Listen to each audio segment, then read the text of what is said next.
¿Qué está pasando en el JW Marriott de Caracas? Escoltas, espías, diplomáticos, caravanas de vehículos importados, inversionistas de todo. Acompáñame a repasar un trabajo periodístico bien curioso, por decirlo menos, el día de hoy, porque el poder tiene muchas formas y también muchos lugares. Paz a través de la fuerza. ¿Por qué le digo esto?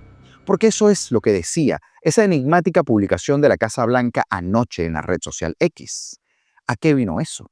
¿Por qué a esa hora? ¿Cómo abre el video? ¿Cuál es la primera imagen? Cosas curiosas no, lo que le sigue. Foro Penal ha retado al mitómano de Jorge Rodríguez. Ojalá y tuviera los pantalones para sostener sus manipulaciones, pero todos sabemos de qué pata cogea el psiquiatra. Y ya les voy a contar más. Y es que hablando de mentirosos, Delcy Rodríguez reporta distribución del 47% de los insumos médicos que estaban perdidos y que fueron donados por los Estados Unidos. Pues tarde pillaste, pajarita. Tarde y mal. Y hay algo más en el programa del día de hoy. La Corte Interamericana de los Derechos Humanos. Ya va a ver. Así que acompáñeme a repasar las últimas horas de la actualidad de Venezuela y te lo cuento hoy jueves 7 de mayo de 2026. Augusto Navarro en tu espacio que se llama Apolítico. Comenzamos. El último piso del Marriott es la sede de facto de la embajada estadounidense en Caracas. Al menos eso asegura un nuevo trabajo del New York Times. Eso, y que además es el centro en donde convergen actores relevantes del poder americano, del poder, norteamericano, venezolano y más. Algo sumamente interesante que quiero compartir con ustedes el día de hoy. Desde el exterior, dice el artículo, el JW Marriott de Caracas tiene un aspecto bastante normal. Una torre de 17 pisos de ladrillos que está situada en un distrito financiero, por decirlo de alguna manera, que antaño fue vibrante, pero que ahora está bastante apagado. Chavismo después. Pero si uno se adentra, dice la nota, en su cavernoso vestíbulo climatado, es obvio que no se trata de un hotel cualquiera. Un grupo de estadounidenses fornidos, tatuados, bigotudos, dice el artículo, que parecen sacados del reparto para una unidad de operaciones especiales, pero vestidos de civil, merodean la entrada y evalúan a toda persona que entra o sale, pero se niegan a decir qué hacen allí. En la terraza del hotel se escucha incluso a petroleros tejanos discutir en voz baja sobre posibles tratos, negocios, mientras beben su whiskycito. Y si escucha con atención, se lee en las líneas, otras conversaciones también entran en escena. Financieros neoyorquinos que estaban discutiendo el valor de los bonos venezolanos impagados o diplomáticos estadounidenses lamentando la calidad del buffet del desayuno. En lo que a lugares de escucha se refiere, el Marriott quizá podría ser al día de hoy el mejor ejemplo, dice el artículo, del cambio que ha experimentado en Venezuela, al pasar de ser un incordio para Washington a convertirse en algo parecido a un estado vasallo, luego de que las fuerzas estadounidenses, el 3 de enero, el glorioso 3 de enero, capturaran y sacaran por los bigotes al anterior director del país. Sin duda alguna es donde está la movida. ¿Quién dice esto en el artículo? Ricardo Cusano. Ajá, ya usted sabe quién es. Y si no se acuerda, mire rápidamente este video, cortito. Donde planta Miranda la bandera tricolor, donde planta Miranda la bandera tricolor. No está de más recordarle que esos aplausitos y ese baile y esa cosa se celebraba simultáneamente a la situación que se presentó en Yare hace un par de semanas. El mismo día que dimos la noticia sucedía esto también, un supuesto motín en donde el régimen terminó admitiendo que al menos 5 personas cruzaron el páramo, ya usted sabe. Pero en realidad se habla de 9, y más bien se sabe poco o nada porque están tapando lo que allí pasó. Ese Cusano, que en el New York Times se menciona en este trabajo como un empresario venezolano que se reunió con varias delegaciones visitantes de inversionistas estadounidenses en ese hotel en las últimas semanas, ya usted se puede imaginar para dónde va la cosa, ¿no? Porque sus palabras, las de Cusano, fueron: ahora el Marriott es el epicentro de todo cambio económico y político de Venezuela. Y claro, no podía faltar el en el guiso. En parte, todo esto se debe a que el último piso del Marriott sirve como la embajada de facto de los Estados Unidos. lo que por supuesto lo convierte en un hervidero de actividad tanto para diplomáticos como para funcionarios de los servicios de inteligencia de los Estados Unidos. Decenas de estadounidenses recién llegados, incluido el agregado de negocios John Barrett, han hecho de ese hotel una especie de hogar temporal. Esto se debe a que la colosal embajada estadounidense, hermosa por cierto, situada a menos de 3 kilómetros de distancia de ese hotel, está en este momento en reparaciones para hacerla funcional luego de que fuera desalojada en 2019, cuando Venezuela rompió sus lazos diplomáticos con los Estados Unidos. Usted recordará. En el piso 17 del Marriott, detrás de unos postes y un cartel que dice área restringida, solo personal autorizado, el Departamento de Estado ha instalado de manera improvisada su embajada en varias de las suites del hotel. Los empleados de la embajada trabajan en espacios reducidos, en mesas de conferencias y en escritorios bastante temporales. Los ejecutivos de negocios son invitados a reunirse con John Barrett en una suite que ha sido reconfigurada como una sala de conferencias adornada con las clásicas banderas de los Estados Unidos.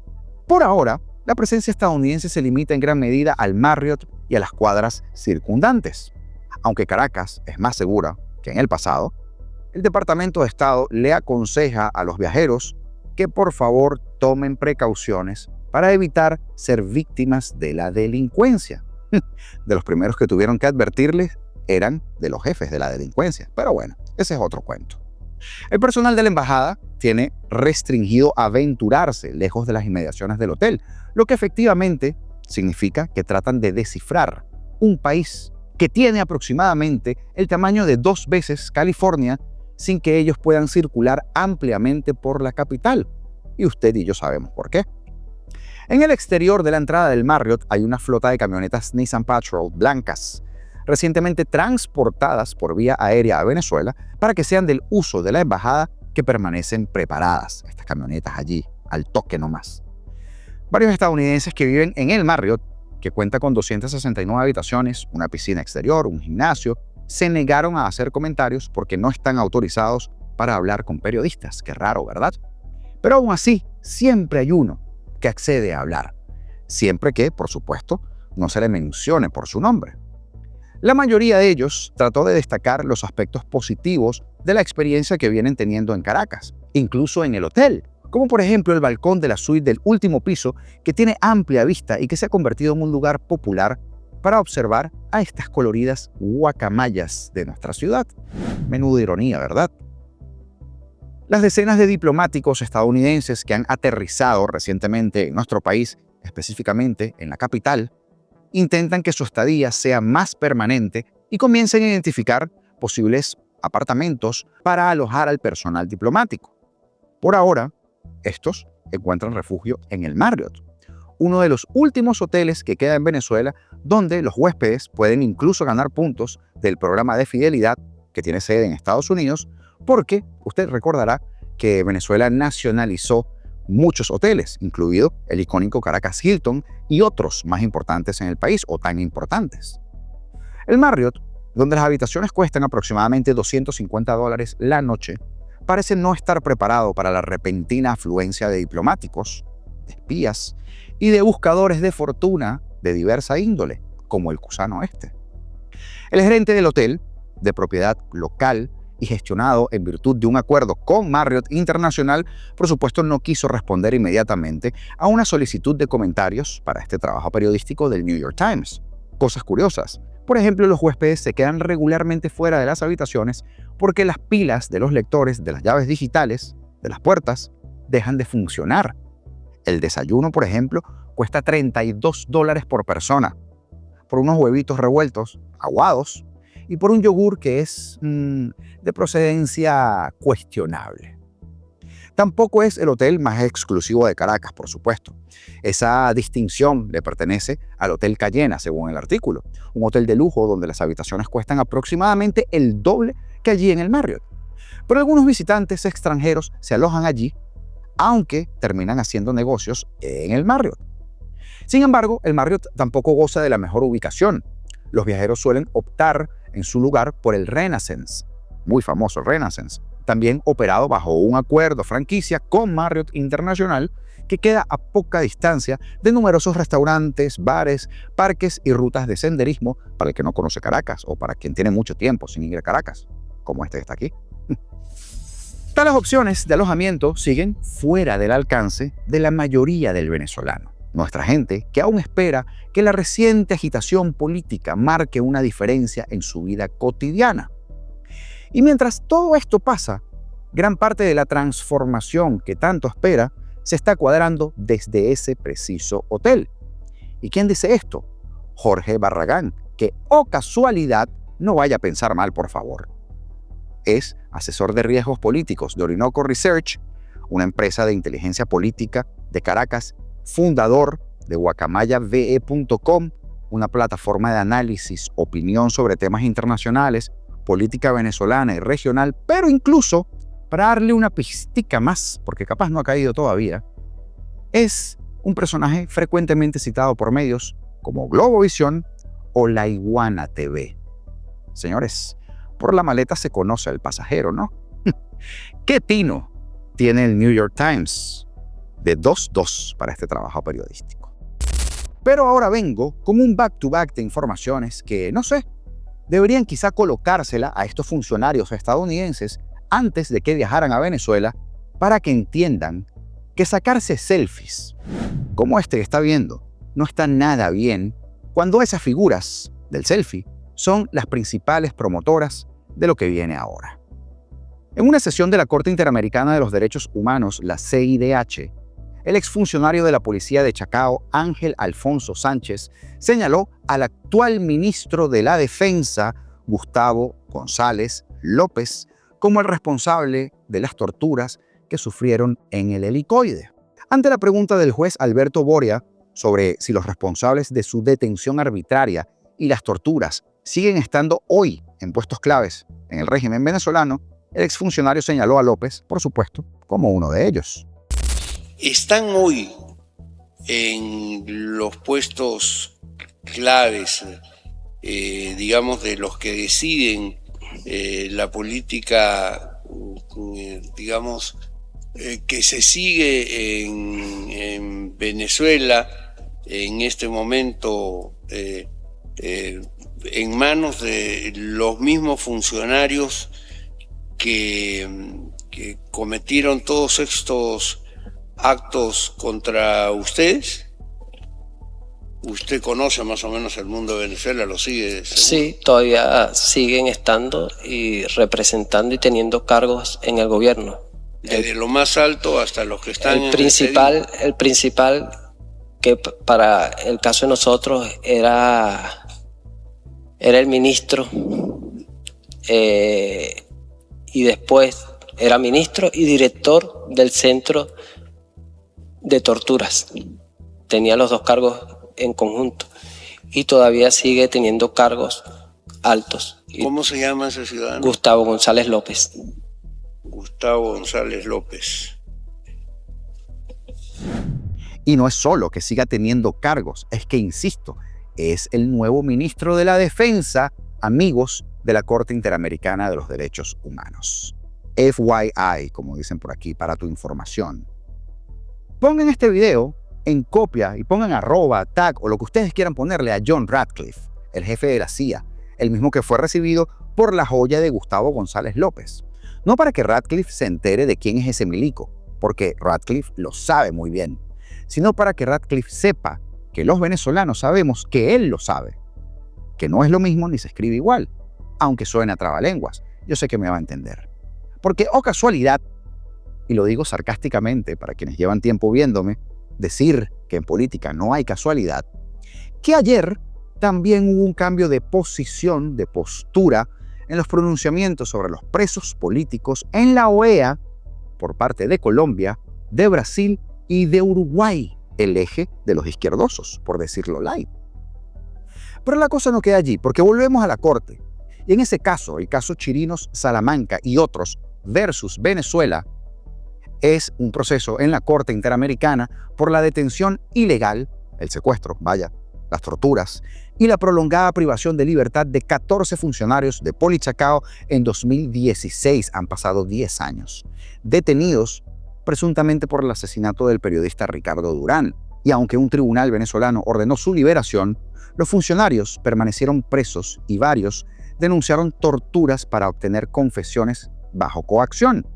Por ejemplo, la exfuncionaria de Polichacao, Venus Soleil Medina Ferrer, quien también expuso ante la corte las torturas a las que fue testigo en contra de sus compañeros. ¿Usted vivió hechos de violencia física en su contra o si supo que esto le hubiese ocurrido a sus colegas? Gracias. Sí, particularmente no tuve ningún acto violento físico. Sin embargo, a nivel psicológico tengo muchas afectaciones.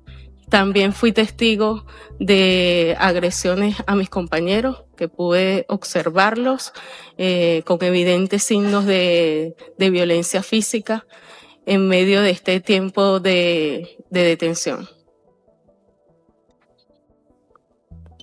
¿Podrías, por favor, explicar los hechos de violencia física de los que tuviste conocimiento? Sí, en el interrogatorio que le hicieron a María Pérez, ella se encontraba conmigo en la celda de femeninas. Una vez que ella termina ese interrogatorio y llega a la celda, estaba completamente golpeada. Sus signos de violencia se podían ver tanto en los antebrazos como a nivel de la cabeza, que ya le habían retirado, por lo que ella me indicó, cinta adhesiva y papel periódico alrededor de su cabeza. A nivel de las piernas tenía signos y pude observarlo. También a mis compañeros Ángel Sánchez, Johnny Velázquez, que ellos pasaron por esa reja una vez que bajaron de esos interrogatorios y pude verlo.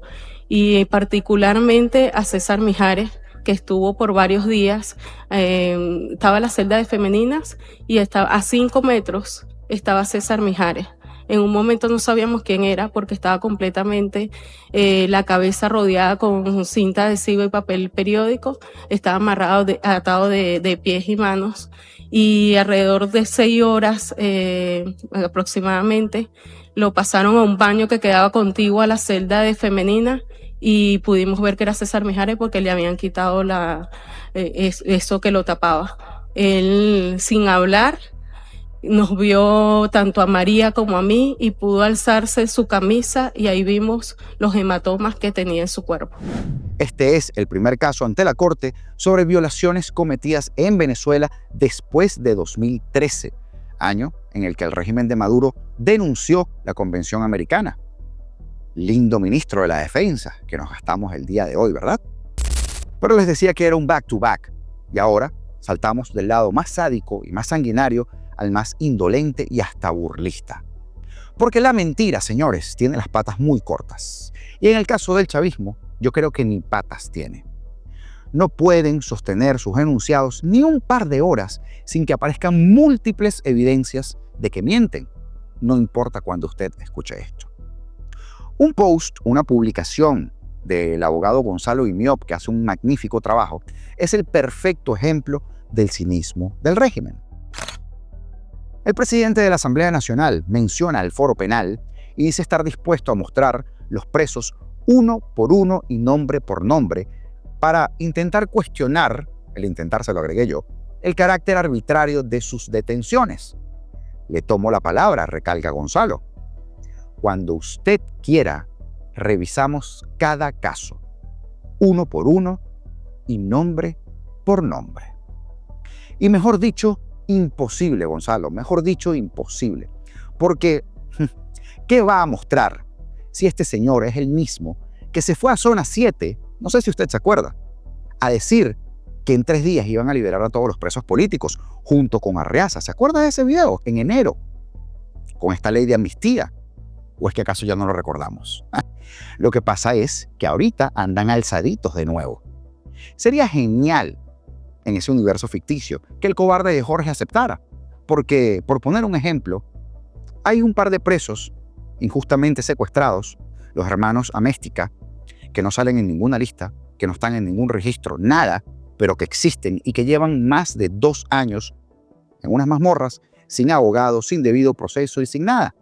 Pero por supuesto, son los mismos que dijeron que iban a mostrar también los resultados electorales, centro por centro, mesa por mesa, pero, oh casualidad, un hackeo de Macedonia del Norte lo impidió, ya usted sabe.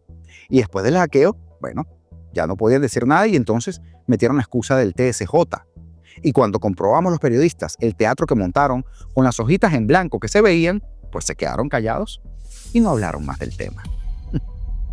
Ay, ay, ay, esto es el chavismo. Ahora, la monarca, usted sabe, del Cieloína, salió apresuradita al paso con el tema de las medicinas. ¿Por qué? Porque le tumbaron desde Estados Unidos y gracias a una entrevista la fachada y entonces tocó salir a responder o a inventar cuál era el bendito destino de las medicinas que nadie conoce. Y la explicación es digna del chavismo, de los rojos. No le voy a colocar el video para ahorrarle un momento omeprazol en el programa del día de hoy, pero básicamente dijo que el 47% de los medicamentos donados por los Estados Unidos ya habían sido distribuidos en el territorio nacional como parte del esquema de recepción y entrega de insumos médicos. Y acotó, aquí viene el maño, que los medicamentos son enviados al Instituto de Higiene, donde se realiza una revisión técnica correspondiente para poder garantizar ellos la calidad y la seguridad y el uso adecuado del sistema de salud venezolano. Ajá. La triste realidad, la tristísima realidad, es que el del cinismo tenía escondidas las medicinas, porque se comprobó que no habían ido a Cuba, como se dijo, para utilizarlas en las venideras elecciones. Y no es sino recordar que uno de los últimos directores del Seguro Social, el general Carlos Rotondaro, denunció que era una orden del chavismo esconder las medicinas para extorsionar a los enfermos y para poder utilizarlas con fines electorales. Ese es el nivel de sadismo del cinismo. Por cierto, les recuerdo que creamos este canal de difusión en WhatsApp, ya que muchos de ustedes nos dicen constantemente que no llegan las notificaciones cuando sacamos un nuevo video. Así que te invito a que formes parte de él, que por allí le avisamos a toda la comunidad cuando en este canal sacamos un nuevo video como este que estás viendo, cuando vamos en vivo en el canal de República como hoy a las 7 de la noche o cuando lo hacemos en Apolítico Live. Así que gracias de todo corazón por ser parte de esta comunidad. Únete al canal de difusión si no lo has hecho. Te voy a dejar el link fijo en la caja de comentarios como siempre y te invito también, por supuesto, a que dejes tu like de una vez para que nos ayudes a que nuestra voz siga llegando a más rincones. Nuestra voz con nuestras denuncias. Continuamos. Anoche, un enigmático video fue publicado en la cuenta de la Casa Blanca, publicado en una hora muy poco usual, además con el título Paz a través de la fuerza. Este es el corto video. Fíjese bien cómo comienza el video, la primera escena. Dice mucho. Spoiler alert, que los tienen rodilla en tierra. Ya me va a entender.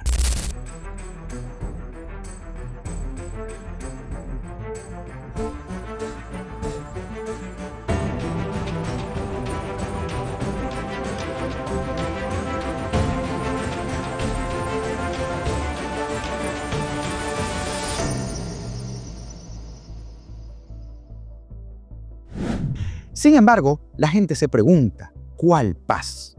Porque en Venezuela no hay paz. Lo que hay es una rabia controlada, pero desmedida a su vez, valga el oxímoron, en contra de todas las penurias que el venezolano sigue pasando, incluso después del 3 de enero. Y es que muchos también se preguntan, ¿para qué sirvió esto si dejaron a los secuaces en el poder? Venezuela no está en paz. Estados Unidos lo sabe.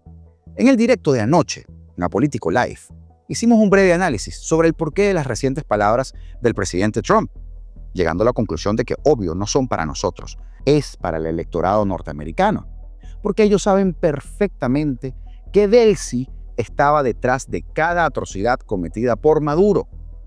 Y tanto es así que anoche, hace pocas horas, comenzaron a registrarse protestas de calle en diferentes lugares del país.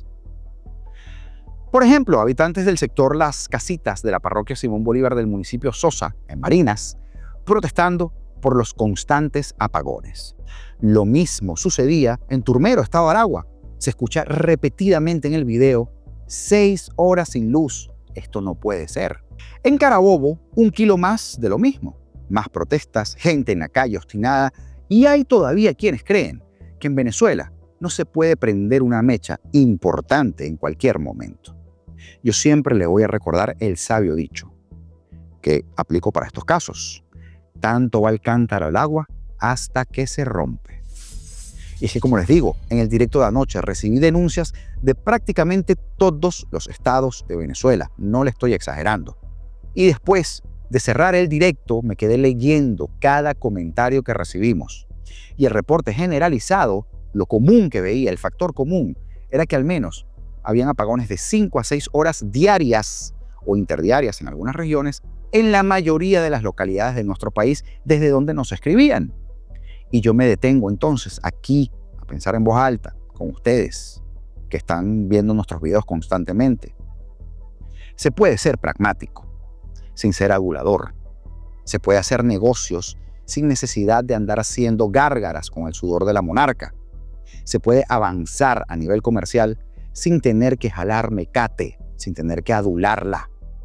Pero lo que no se puede es permitir perfumar ese desecho de elefante que es el régimen este, porque sencillamente así no funciona.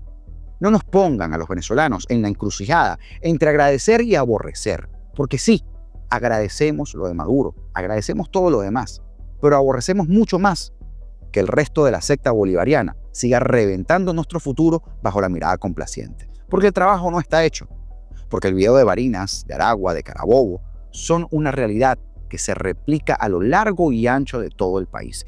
Y eso no es paz, es exactamente todo lo contrario. Como dijo ayer el turco Abdala en un video que vi por allí, no pasa nada si se pide celeridad a Estados Unidos en el plan de 3 fases. Porque lo que decían casi todos el día de ayer en este directo es: esto no se aguanta, compadre. Basado en lo que tú miras, lo que comentas, con lo que interactúas en YouTube y lo que disfrutas, la plataforma nutre su algoritmo de manera tal que te conoce. Y si tú haces clic aquí, ese video tiene información que te va a interesar y mucho.